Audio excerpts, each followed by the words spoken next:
What if I told you? The richer you become, the more debt you actually take on. Sounds backwards, right? Because most of us grow up hearing the exact opposite. Stay out of debt. Avoid loans. Pay everything in cash. That's the safe path to financial success. But here's the strange reality. Some of the richest people in the world are also some of the biggest borrowers. They owe millions, sometimes billions, and yet they keep getting richer. So what's going on here?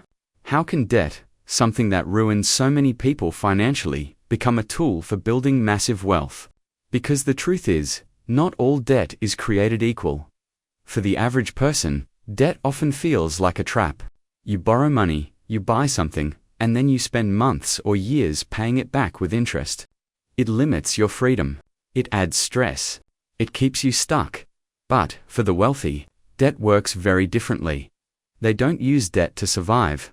They use debt to expand. Instead of borrowing to buy things that lose value, they borrow to acquire assets, things that grow, produce income, and increase their net worth over time. And here's where it gets even more interesting. They don't just use debt to make money.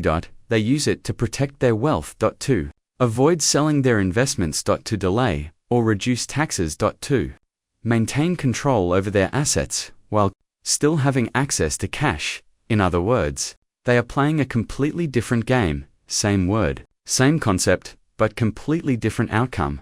While most people see debt as a burden, the rich see it as leverage, a way to control more, earn more, and grow faster without risking all of their own money. And once you understand this shift in thinking, you start to realize something powerful. The difference between being stuck financially and building real wealth is not just how much you earn, it's how you use tools like debt. So the real question is not, is debt good or bad? The real question is, are you using it the way the rich do? Most people follow a simple financial rule. If you want to be safe, stay out of debt. From a young age, we are taught that debt leads to stress, financial struggle, and long-term problems. Credit card bills, personal loans, these are often seen as the reason people stay stuck financially, and for many people, that belief feels true because their experience with debt is painful.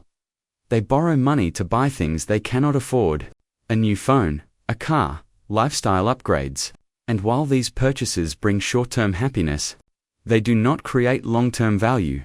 Instead, they come with monthly payments, interest, pressure, over time. These payments start taking a bigger portion of income. And suddenly, instead of working to build wealth, people are working just to keep up with their bills. This creates a cycle that is very hard to escape. You earn, money gives. You spend it, gives you borrow more, gives you repay with interest, gives, and you repeat the process, year after year. And because this is the most common experience, people come to one conclusion. Debt is bad, always.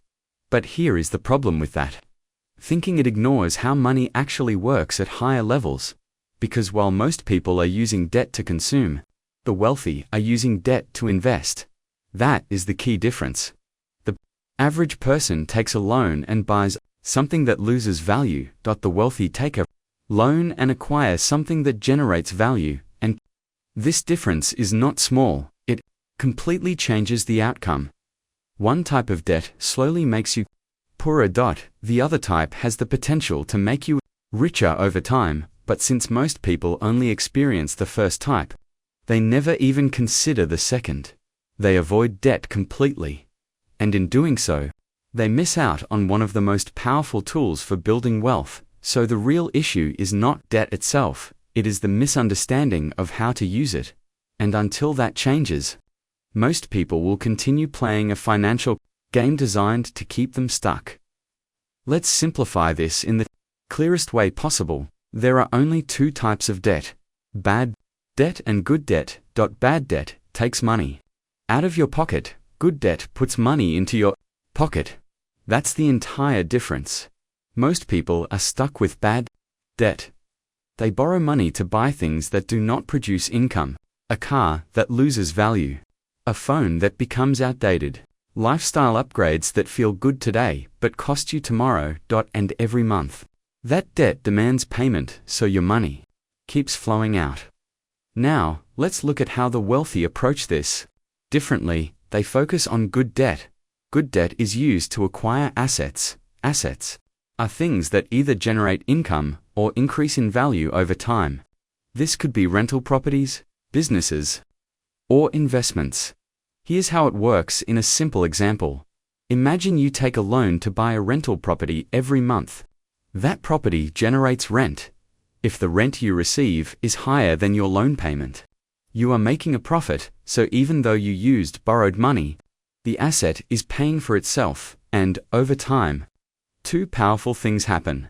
First, the loan gets paid down. Second, the value of the property may increase, so you end up owning a valuable asset, partly or fully paid for by someone else's money. That is leverage. You are using borrowed money to control a larger asset than you could afford on your own. This is exactly how the rich scale their wealth. Instead of saving for years to buy one asset, they use debt to acquire multiple assets faster. Each asset produces income. That income helps support more investments, and the cycle continues.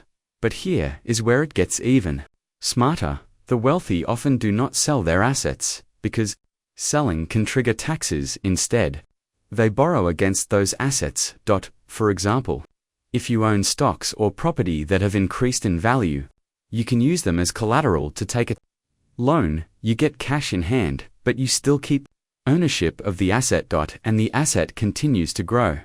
So you are accessing money without actually selling anything. That is the real power of debt. When used correctly, it allows you to grow, earn, and access wealth at the same time. Now there is one powerful reason the rich love debt that most people completely overlook: taxes. In many countries, including the United States, and even in business systems around the world, selling an asset can trigger taxes. This is called a capital gains tax. So when the value of an asset increases and you sell it, you are often required to pay a portion of that profit to the government. And for wealthy individuals, this can mean millions or even billions in taxes. So what do they do instead? They find ways to access money without selling. And this is where debt becomes extremely powerful. Let's break this down. Imagine you own assets that have grown significantly in value. You have made a large profit on paper, but you haven't sold anything yet. If you sell those assets, you will owe taxes on the gains. But if you don't sell, and instead, you borrow money using those assets as collateral, you can access cash without triggering that tax event. This is a major advantage, because now you have liquidity, you have spending power, but your wealth is still growing in the background. Your assets remain invested, your ownership remains intact, and your tax bill is delayed or reduced. This strategy is a key reason why wealthy individuals can continue to grow their wealth at a faster rate than the average person. They are not constantly selling and resetting their investments. They are holding, borrowing, and compounding. Now, to be clear, this is not about avoiding taxes illegally, that it is about using the system strategically and legally.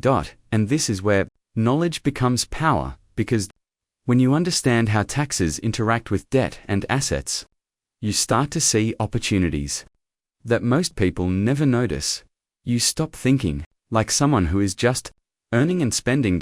And you start thinking like someone who is building and preserving wealth. So, the next time you think about selling an asset, pause for a moment and ask yourself, is there a smarter way to access this value without giving up ownership or triggering taxes?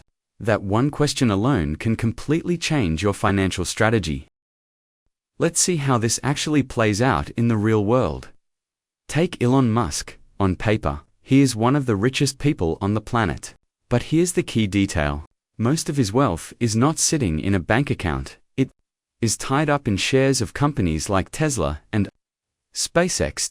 Now imagine he needs billions of dollars in cash. The normal approach would be to sell those shares. But that creates two problems. First, selling large amounts of stock can reduce his ownership and control. Second, it can trigger massive taxes. So instead of selling, he uses a different strategy. He borrows. By using his shares as collateral, he can take loans from banks.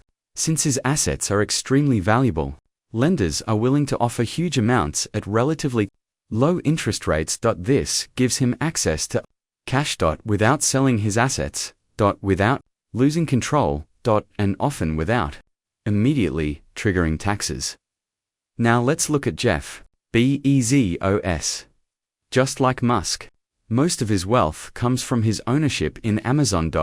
Instead of cashing out large portions of his stock, he has historically used similar strategies, borrowing against his assets while letting them continue to grow in value over time. This allows him to maintain long-term ownership while still having access to liquidity. And this is not just something billionaires do. Real estate investors use this exact same model. Let's say an investor buys a property using a loan. The property generates rental income. Over time, the property value increases. Now, instead of selling that property, the investor can refinance or take another loan based on the increased value. That new loan is then used to buy another property, and the cycle continues. By gives earn, gives grow, gives borrow, gives buy again. That is how someone goes from owning one property to owning multiple properties over time, not by saving endlessly, but by using debt strategically. And that is the key difference. They are not avoiding debt. They are using it as a system to multiply their wealth. So what should you actually take away from all of this? First, debt itself is not the enemy. Misused debt is. The biggest difference between the rich and everyone else is not just income. It is how they think about money and how they use financial tools. And debt is one of the most powerful tools in that system, but here is where you need to be careful. This does not mean you should go out tomorrow and start taking loans. That is exactly how people get into trouble.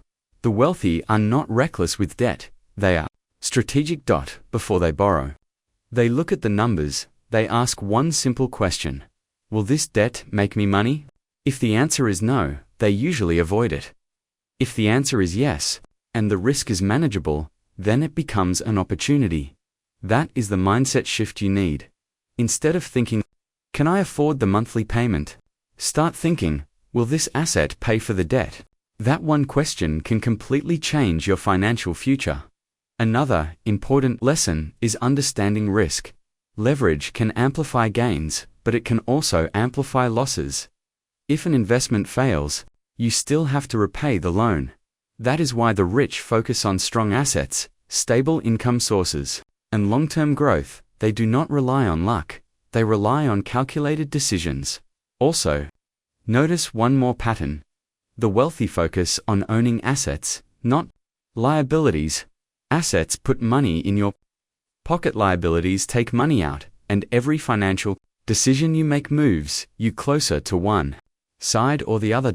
So the goal is simple: increase assets, reduce unnecessary liabilities, and use debt only when it helps you move forward, not backward. Because at the end of the day, wealth is not about avoiding risk completely, it is about understanding it, managing it, and using it to your advantage. That is how debt transforms from a burden into a wealth-building tool. If you've made it this far, you now understand something most people never do. Debt is not just something to avoid, it is a tool, and the way you use that tool can either hold you back or push you forward. The rich are not winning because they avoid debt. They are winning because they understand how to use it strategically. They focus on assets, they think long-term, and they make their money work for them. Now it is your turn to start thinking differently. Because once you understand how money actually works, you can start making smarter decisions with your own finances. If you want to keep learning how the rich think, invest, and build wealth step by step, make sure you subscribe to The Geeky Investor, because here, we break down complex money ideas into simple, practical lessons you can actually use. And remember, it is not about how much money you have, it is about how you use the money you have. That is what truly builds wealth.